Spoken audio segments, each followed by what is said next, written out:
Βρίσκομαι στην Κωνσταντία Αλμοπίας, στους πρόποδες του Πάικου. Και αυτά είναι τα κατσικάκια που μεγαλώνει ο Σεραφείμ. Μέγας μάστορας ποντιακών αγγείων και όχι μόνο.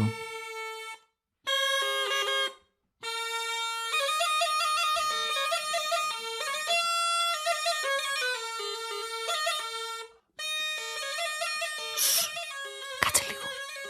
Ας μην τον διακόψουμε τώρα που κουρδίζει τις σφυρίχτρες.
Όταν έψαχνα πώς θα κουρδίσω πιτσιρικάς ένα αγγείο που μου χαρίσανε και δεδομένου ότι τότε δεν υπήρχαν ενεργοί μάστορες, αναγκάστηκα να μπω στη διαδικασία να φτιάξω τις πρώτες μου σφυρίχτρες για το δικό μου αγγείο. Είχα την τύχη σε αυτή μου την αναζήτηση να βρω έναν παππού σε ένα παραδιπλανό χωριό στην Άψαλο, τον Αγγελίδη τον Βαγγέλη, ο οποίος έκατσε και μου έδειξε βήμα-βήμα, ήξερε να φτιάχνει τις σφυρίχτρες, τα τσιμπόνια που λέμε εμείς, και έκατσε και μου έδειξε τα πρώτα πώς τα κόβω, πώς τα διαμορφώνω. Και από εκεί ξεκίνησα να φτιάχνω τις πρώτες μου σφυρίχτρες. Όλο δηλαδή το ταξίδι, αυτό το ταξίδι της κατασκευής, ξεκίνησε από αυτά εδώ τα καλαμάκια, από τις σφυρίχτρες.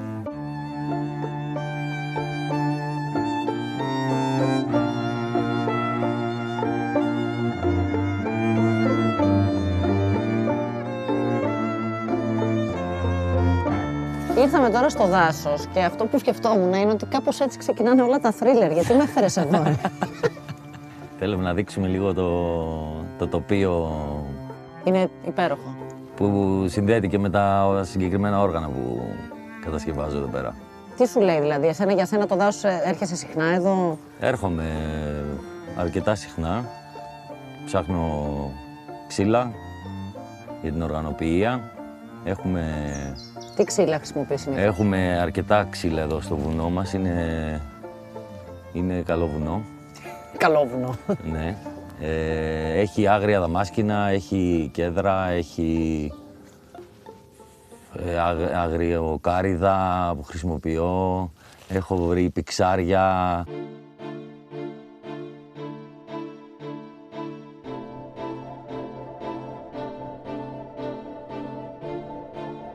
Δεν είναι μόνο το πιξάρι ή η αγριοδαμασκηνιάκη καρυδιά. Είναι πολλά και διαφορετικά τα ξύλα που χρησιμοποιεί ο Σεραφείμ για να τορνέψει τα όργανά του.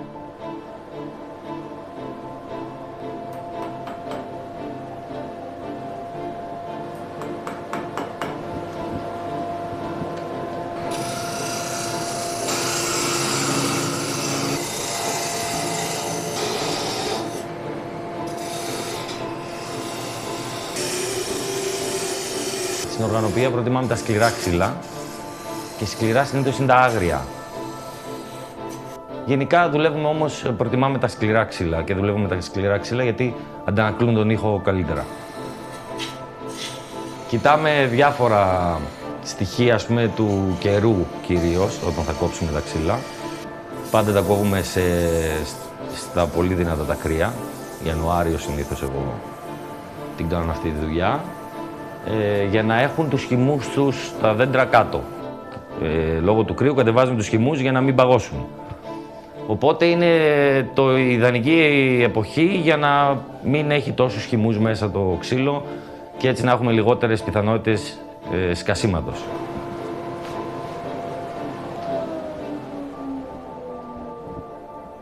Εγώ τελευταία κοιτάω και το φεγγάρι. Μου προτείνανε κάποιοι παλιοί μάστορες να κοιτάω και το φεγγάρι. Ότι το φεγγάρι πρέπει να είναι στη χάση, όσο λιγότερο, αν είναι δυνατόν και στο μηδέν του, τόσο καλύτερα, γιατί και αυτό επηρεάζει τα δέντρα ώστε να κατεβάσουν τους χυμούς τους. Οπότε κρύο με 0 φεγγάρι, νομίζω ότι δίνει, από ό,τι παρατηρώ δηλαδή τα τελευταία χρόνια που το εφαρμόζω, δίνει καλύτερα αποτελέσματα.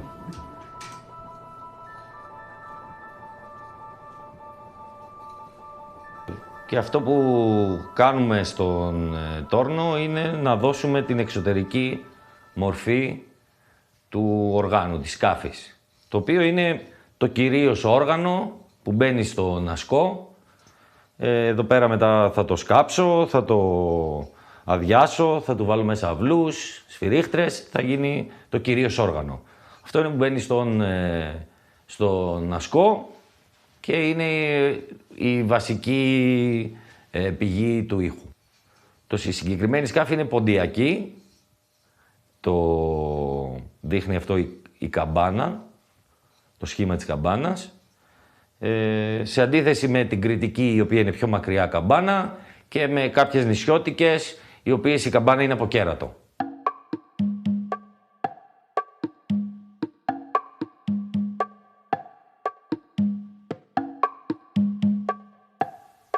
Στο επόμενο στάδιο της κατασκευής φτιάχνω τους αυλούς. Έχουμε διαλέξει 2 ισόπαχα καλάμια, τα οποία έχω κόψει από τα χωράφια εδώ της περιοχής. Τα έχω ξεράνει και τα έχω μαδοποιήσει σε ζευγάρια. Εδώ τώρα θα δώσουμε τα μέτρα των αυλών, τα οποία είναι πολύ σημαντικά για το κούρδισμα του οργάνου και για τον τελικό του ήχο.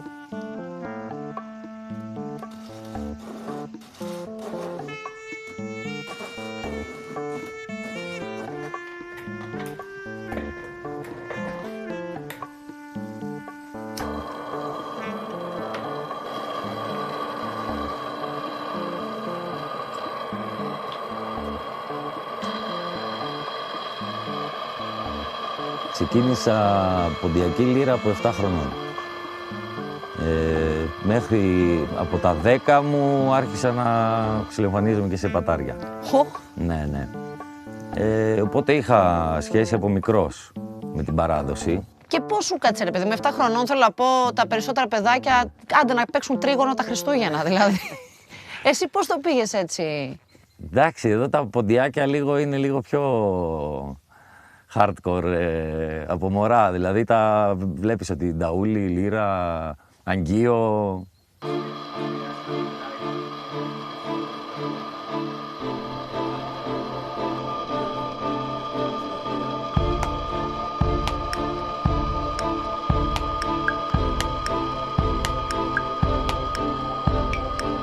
Έφεραν στο σύλλογο δάσκαλο λύρας και πιτσιρικά με ρώτησε ο πατέρας μου, θες? Θέλω. Και πήγες. Και έτσι, ναι, έτσι ξεκίνησε. Και το αγάπησες αμέσως? Όχι αμέσως, εντάξει. Εντυπωσιάζεται ένα παιδάκι στην αρχή. Μόλις αρχίζουν τα ζόρια, αρχίζουν λίγο τα παιδιά να κλωτσάνε, να θέλουν να βγουν να παίξουν. Εκεί λίγο βοήθησαν οι δικοί μου.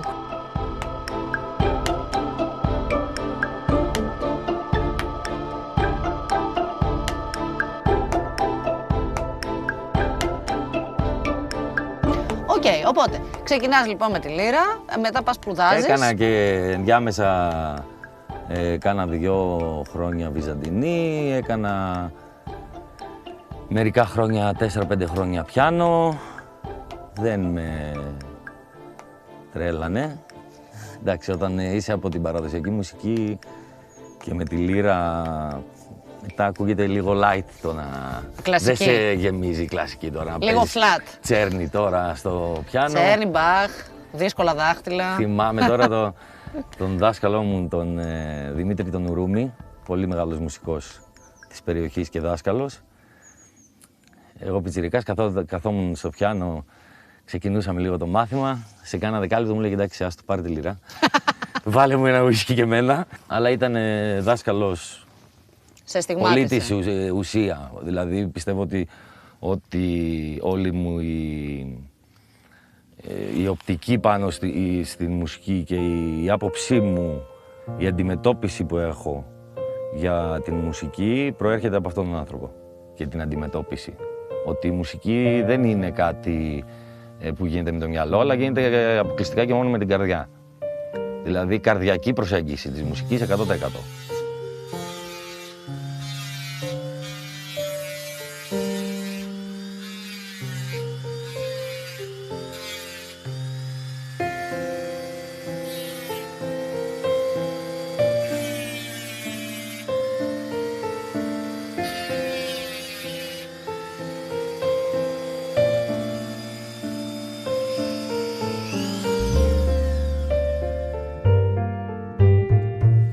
Οι αυλοί μας είναι έτοιμοι για να μπουν στο όργανο.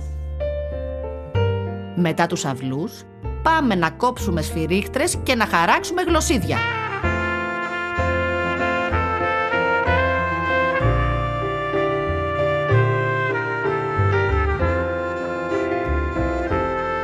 Όλη η ιστορία του οργάνου βρίσκεται πάνω σε αυτά τα 2 γλωσσιδάκια. Αυτά τα 2 γλωσσιδάκια είναι που καθορίζουν και τον τόνο και τον ήχο, το μεγαλύτερο κομμάτι του, δηλαδή το πιο σημαντικό. Αν αυτά δεν κουρδίσουν, όλα τα υπόλοιπα είναι δευτερεύοντα. Είναι, ας το πούμε, κατά κάποιο τρόπο άχρηστα. Όλα ξεκινάνε από εδώ. Αφού κάνουμε το πρώτο μας χάραγμα, εδώ είναι το πιο σημαντικό σημείο, πρέπει με ένα πολύ λεπτό νηστεράκι, προσεκτικά, αφού το βάλουμε μέσα στην εγκοπή μας, κρατώντας με το άλλο χέρι, ώστε να μην σκίσει μέχρι κάτω. Δεν θέλουμε το καλάμι να σκίσει μέχρι κάτω, θέλουμε να έρθει μέχρι ένα σημείο. Σκίζουμε και σηκώνουμε το γλωσσιδάκι.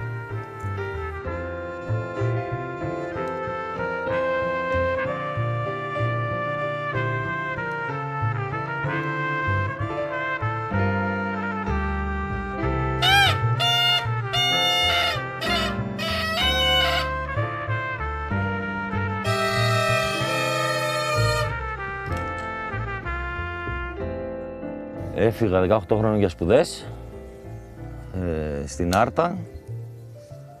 Οργανοποίησης. Λαϊκής και παραδοσιακής μουσικής. Οκ.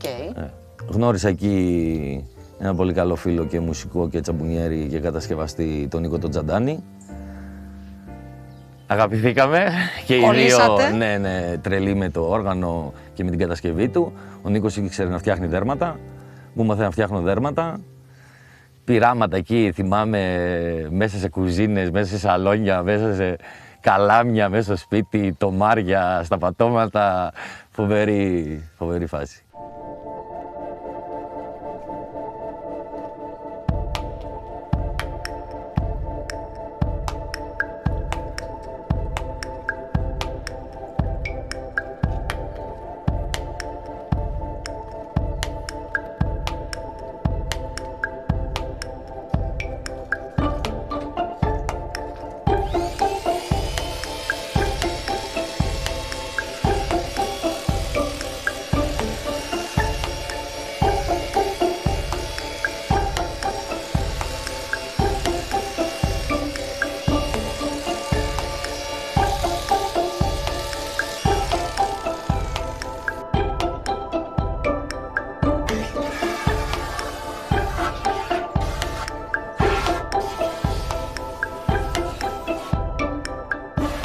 Στην παράδοση έχω παρατηρήσει όλα αυτά τα χρόνια ότι υπάρχουν διαφορετικοί τρόποι δέψης του δέρματος για ασκούς για τα πνευστά όργανα.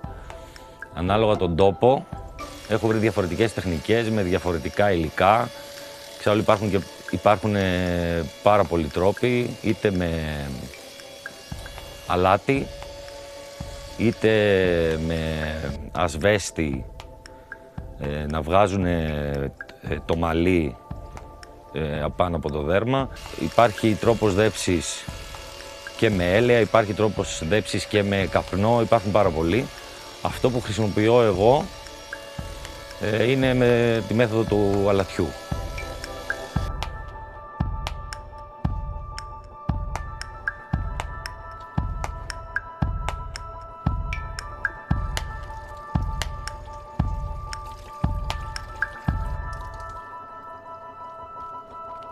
Το δέρμα πάει τώρα για στέγνομα και εμείς επιστρέφουμε στο πιο κρίσιμο σημείο της κατασκευής. Στα γλωσσιδάκια ή αλλιώς τα τσιμπόνια. Η δυσκολία κατασκευής των γλωσσιδιών αυτών των παραδοσιακών, λόγω του ότι είναι εξ ολοκλήρου κατασκευασμένα από καλάμι και η ευαισθησία του καλαμιού στην υγρασία, είχαν σαν αποτέλεσμα μια πολύ δύσκολη διαδικασία κουρδίσματος στο συγκεκριμένο όργανο. Αυτή η δυσκολία του οργάνου οδήγησε και σε μια πολύ μεγάλη σχεδόν εξαφάνιση του οργάνου, θα έλεγα. Δηλαδή, εγώ όταν ξεκίνησα, φαντάσου να κατασκευάζω, δεν υπήρχαν πάνω από 5-6 άτομα που παίζαν αυτό το όργανο στον ποντιακό χώρο και από ό,τι ακούω και μαθαίνω, το ίδιο συνέβαινε και στην Κρήτη, ακριβώς για τον ίδιο λόγο. Λόγω του ότι δεν ήταν εύκολο να κρατήσεις κουρδισμένο αυτό το όργανο με τα συγκεκριμένα παραδοσιακά γλωσσίδια.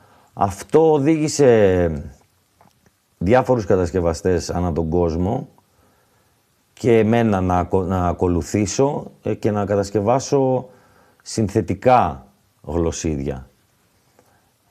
Τα συνθετικά γλωσσίδια, έχουμε εδώ πέρα, είναι αυτά.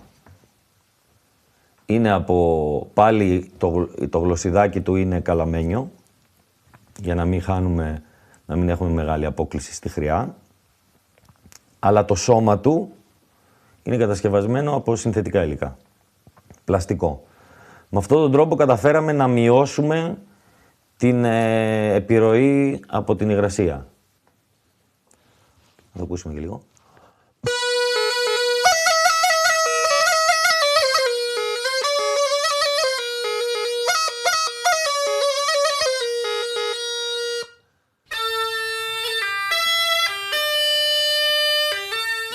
Όμως τι λέει για όλα αυτά ο Φραγκίσκος, που τον βρίσκουμε να παίζει την ασκομαντούρα που του έχει φτιάξει ο Σεραφείμ στο ρακοκάζανο του Φραγκιαδάκη.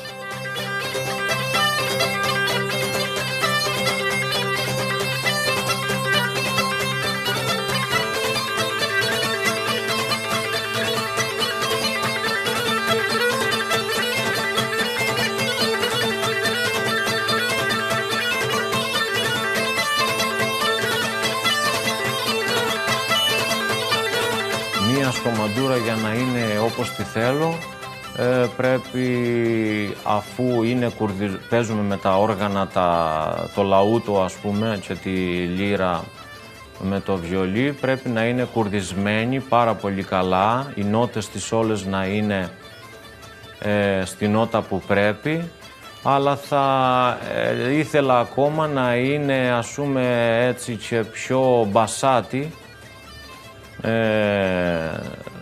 να είναι προς τη φυσική του υπόσταση, ας πούμε.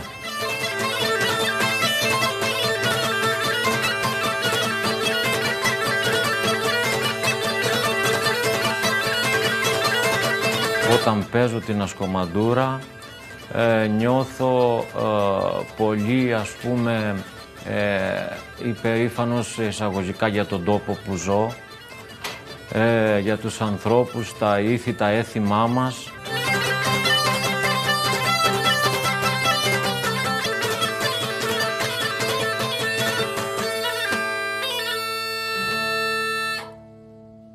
Να σου πω όμως κάτι άλλο. Είναι ένα όργανο το οποίο η κατασκευή του, να το πω έτσι, δεν τη λες κομψή. Είναι λίγο, ρε παιδί μου, πατάει πάνω σε ένα πρωτογονισμό. Βεβαίως. Είναι όργανο το οποίο υπάρχει, δεν ξέρω, 1000 χρόνια. Παραπάνω. Είναι λογικό να είναι συνδεδεμένο με μια πιο ανθρώπινη πλευρά της ζωής, ας πούμε. Με ένα πιο μπρουτάλ. Μπρουτάλ. Δεν είναι μπρουτάλ. Είναι συνηθισμένο. Είναι το normal. Είναι κόβω ξύλα, βάζω στη σόμπα μου. Έχω ζώα, τα αρμέγω. Είναι το normal, ας πούμε, αυτό. Με ρωτάνε πολύ τι και πώς. Τα ζώα δεν σφάζονται για να γίνουν όργανα. Τα ζώα έτσι κι αλλιώς σφάζονται για να φαγωθούν. Εντάξει, ίσως και να έχουν φρικάρει κάποιοι από εσάς με τα δέρματα, τα μαλλιά, τα νηστέρια, τα ποδαράκια και όλα αυτά, αλλά θέλω να σας πω ένα πράγμα. Ελάτε μια βόλτα από εδώ, να αναπνεύσετε τον αέρα του Πάικου και σίγουρα θα αλλάξουν τα μυαλά σας. Γκαραντί σας λέω.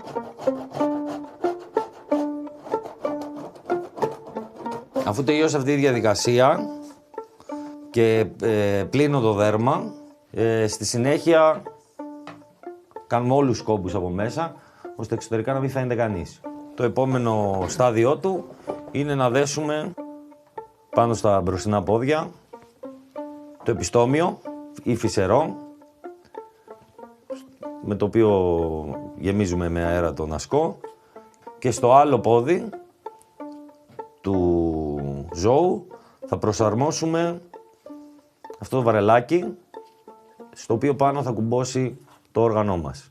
Το ίδιο δέρμα, τον ίδιο τρόπο κατασκευής χρησιμοποιούμε και στην τζαμπούνα, την Παριανή, Παρόναξο, σε όλο το Αιγαίο σχεδόν, εκτός από την Κάρπαθο, που εκεί κάνουμε το ανάποδο.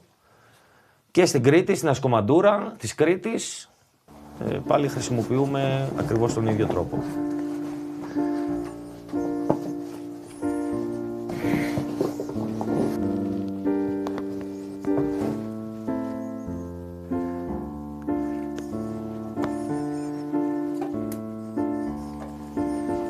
Και εδώ έχουμε το βαρελάκι.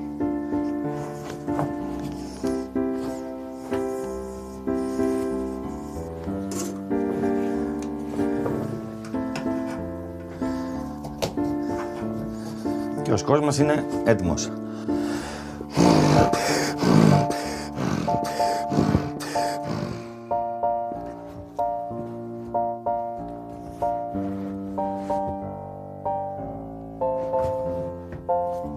Σε αυτό το πλαίσιο υπάρχει περίπτωση, υπάρχει λόγος, υπάρχει κάποια δυνατότητα αυτό το όργανο να φύγει έτσι σε πιο massive κατασκευή και να μην είναι από δερμαζό, να είναι ας πούμε από κάτι πιο τεχνητό. Τεχνόδερμα, ξέρω εγώ. Τα πάντα μπορούν να γίνουν. Ήδη έχω δει, εγώ δεν κατασκευάζω, ήδη έχω δει, ας πούμε, και στην Ελλάδα εννοώ, γιατί στο εξωτερικό υπήρχε, πάνινους ασκούς. Αλλά εντάξει, τώρα άμα κάνουμε πάνινο τον ασκό... Καλά, θα μαζέψει υγρασία εδώ. Πέρα από κάποια τεχνικά προβλήματα που έχει, στο σχήμα, σε αυτά, στο ότι γλιστράει και τα λοιπά, αλλά χάνεται όλη η ουσία. Δηλαδή, άμα κάνουμε πλαστικό τον ασκό, πλαστικά τα γλωσσίδια, αυλούς πλαστικούς μου ζητήσανε, εντάξει, θα το στείλουμε στην Κίνα, να το κάνουν σε ένα 3D printer και αν αυτό που ακούγεται είναι αγκείο... Έχεις δίκιο, μετά πάει σε... Χάνεται όλο. Νομίζω χάνεται όλη του η ουσία. Όχι, είναι πολύ εντυπωσιακό να μπορείς να φτιάξεις ένα μουσικό όργανο από αυτά που σου δίνει το βουνό και η φύση γενικά. Ζώα, ξύλα, καλάμι. Τι άλλο χρειάζεται, καλάμι. Ναι. Τέλος. Και κερί. Μέλισσες. Δηλαδή στην θεωρητική περίπτωση, αυτό που λέμε τώρα ξαμολιόμαστε. Και να ξεκινάμε βρούμε ένα τώρα. Ζώο, ναι, να κόψουμε το ξύλο, να μαζέψουμε το καλάμι, να πάρουμε το κερί από τις μέλισσες. Σε πόσο καιρό, ας πούμε, έτσι, σε ένα survival mode θα το κάναμε. Επειδή θα υπολογίσω και τις ημέρες που πρέπει να μείνει το δέρμα για τη δέψη του, Θα σου πω 25 μέρες. Δεν είναι πολλές. Δεν είναι πολλές.